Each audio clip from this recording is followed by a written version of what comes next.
Hello friends, নানান ব্যঞ্জনে তোমাদের সকলকে স্বাগত জানাচ্ছি।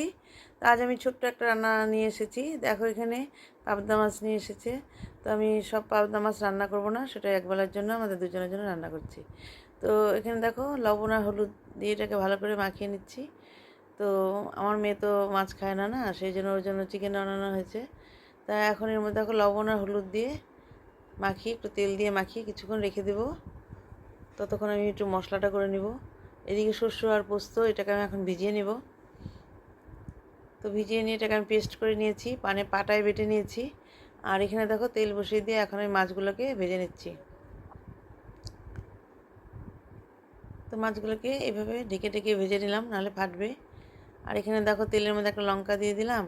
আর এখন একটু কালো জিরা দিয়ে দেবো। তো এখন একটু কালো জিরা দিয়ে দিলাম। কালো জিরাটা দিয়ে এখন একটু ভেজে নিচ্ছি। আর এখন এখানে যে শস্য পোস্ত আর কাঁচা লঙ্কা দিয়ে বেটে নিয়েছি, আর হচ্ছে এখানে লবণ আর হলুদটা দিয়ে দিলাম। আর এখানে দুটো কাঁচা লঙ্কা দিয়ে দিলাম, দিয়ে এখন এর মধ্যে মাছগুলোকে ছেড়ে দিচ্ছি। এইভাবে মাছগুলোকে ছেড়ে দিয়ে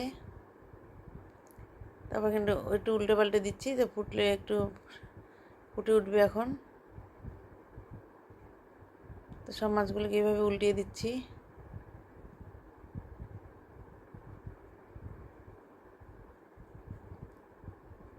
এইভাবে ভালো করে ফুটিয়ে নিয়ে এখন এর মধ্যে একটু ধনেপাতা দিয়ে দিলাম। তো এইভাবে বন্ধুরা, আমার রান্নাটা প্রায় হয়ে গেছে। এখন আমি এটাকে সার্ভ করে দেব।